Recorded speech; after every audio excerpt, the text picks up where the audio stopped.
Hello दोस्तों, हमारे channel लम्हे ज़िंदगी के में आप सभी का स्वागत है। दोस्तों, हमारी आज की कहानी है गुजरा हुआ पल। कहते हैं ना कि गुजरा हुआ पल याद तो आता है मगर लौट के नहीं। ऐसी ही एक कहानी है स्कूल के 4 करीबी दोस्तों की, जो आंखों को नम कर देने वाली है, जिन्होंने एक ही स्कूल में कक्षा 12वीं तक की पढ़ाई की है। उस समय शहर में इकलौता लग्जरी होटल था। कक्षा 12वीं की परीक्षा के बाद ये चारों दोस्त आपस में मिलकर तय करते हैं कि हम उस होटल में जाकर चाय नाश्ता करेंगे। उन चारों ने बड़ी मुश्किल से 40 रुपए जमा किए थे। रविवार का दिन था और 10:30 बजे वे चारों दोस्त साइकिल से होटल पहुंचे। सीताराम, जयराम, रामचंद्र और रवि शरण, यह चारों दोस्त चाय नाश्ता करते हुए आपस में बातें करने लगे। उन चारों ने सर्वसम्मत से यह फैसला किया कि 50 साल बाद हम 1 अप्रैल को इस होटल में फिर से मिलेंगे। तब तक हम सबको बहुत सारी मेहनत करनी चाहिए।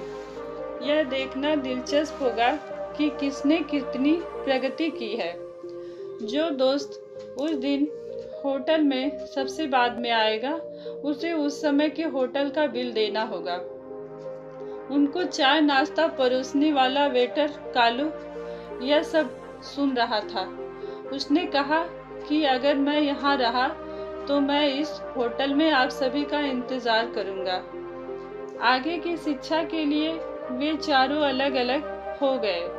सीताराम शहर छोड़कर आगे की पढ़ाई के लिए अपने फूफा जी के पास चला गया था। जयराम आगे की पढ़ाई के लिए अपने चाचा के पास चला गया। रामचंद्र और रवि शरण को शहर के अलग अलग कॉलेजों में दाखिला मिला। आखिरकार रामचंद्र भी शहर छोड़कर चला गया। दिन, महीने और साल बीतते गए। 50 वर्षों में उस शहर में आमूलचूल परिवर्तन आया। शहर की आबादी बढ़ी। सड़कों, फ्लाईओवर ने महानगरों की सूरत बदल दी। अब वह होटल भी 5 स्टार होटल बन गया था। वेटर कालू अब कालू सेठ बन गया था और इस होटल का मालिक भी। 50 साल बाद निर्धारित तिथि 1 अप्रैल को दोपहर में एक लग्जरी कार होटल के दरवाजे पर आई। सीताराम कार से उतरा और पोर्च की ओर चलने लगा। सीताराम के पास अब 3 ज्वेलरी शोरूम हैं। सीताराम होटल के मालिक कालू सेठ के पास पहुंचा। दोनों एक दूसरे को देखते रहे। कालू सेठ ने कहा कि रवि शरण सर ने आपके लिए 1 महीने पहले एक टेबल बुक किया था। सीताराम मन ही मन बहुत खुश हो रहा था कि उन चारों में से वह पहला था, इसलिए उसे आज का बिल नहीं देना पड़ेगा और वह सबसे पहले आने के लिए अपने दोस्तों का मजाक भी उड़ाएगा। 1 घंटे में जयराम आ गया। जयराम शहर का बड़ा राजनेता व बिजनेसमैन बन गया था। अपनी उम्र के हिसाब से वह अब एक सीनियर सिटीजन की तरह लग रहा था। अब दोनों दोस्त आपस में बातें कर रहे थे और दूसरे मित्रों का इंतजार भी।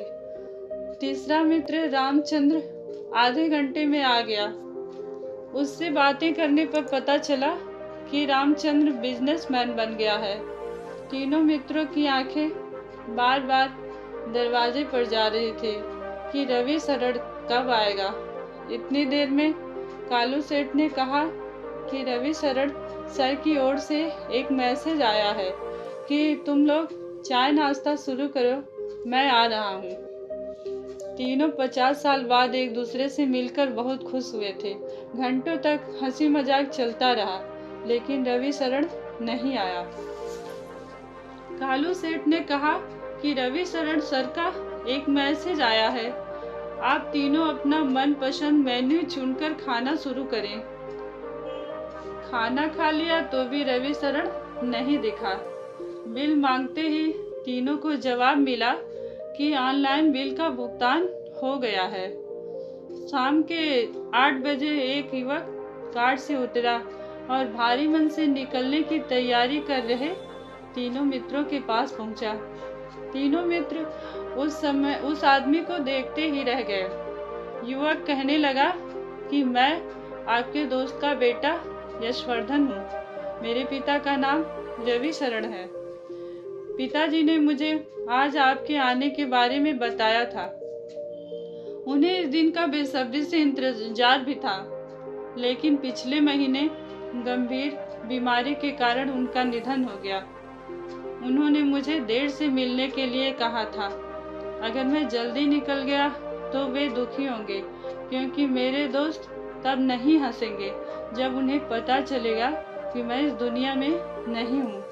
तो वे एक दूसरे की मिलने की खुशी को भी खो देंगे। इसलिए उन्होंने मुझे देर से आने का आदेश दिया था। उन्होंने मुझे उनकी ओर से आप सभी को गले लगाने के लिए भी कहा था। यशवर्धन ने यह कहते हुए अपनी दोनों बाहें फैला दी। आसपास के लोग उत्सुकता से इस दृश्य को देख रहे थे। उन्हें लगा कि उन्होंने इस युवक को कहीं देखा है। यशवर्धन ने कहा कि मेरे पिता शिक्षक बने और मुझे पढ़ा लिखा कर कलेक्टर बनवाया। आज मैं इस शहर का कलेक्टर हूँ। सभी चकित थे। कालू सेठ ने कहा कि अब 50 साल बाद नहीं, बल्कि हर 50 दिन में हम अपने होटल में बार बार मिलेंगे और हर बार मेरी तरफ से एक भव्य पार्टी होगी। अपने दोस्तों, मित्रों, सगे संबंधियों से मिलते रहो। अपनों से मिलने के लिए बरसों का इंतजार मत करो। जाने कब किसके बिछड़ने की बारी आ जाए और हमें इसका पता भी ना चले। शायद यही हाल हमारा भी है। दोस्तों, हम अपने कुछ दोस्तों को शुभ प्रभात, शुभ रात्रि आदि का मैसेज भेजकर अपने जिंदा रहने का प्रमाण देते हैं। लेकिन जिंदगी भी एक ट्रेन की तरह है, जिसका जब स्टेशन आएगा वो उतर ही जाएगा। रह जाती है तो सिर्फ धुंधली सी यादें। परिवार के साथ रहें, जिंदा होने की खुशी महसूस करें। दोस्तों, आपको यह कहानी कैसी लगी कमेंट करके बताइएगा और साथ ही साथ हमारे चैनल को लाइक एवं सब्सक्राइब करना ना भूलिएगा। मिलते हैं लम्हे ज़िंदगी की अगली कहानी के साथ। तब तक के लिए नमस्कार।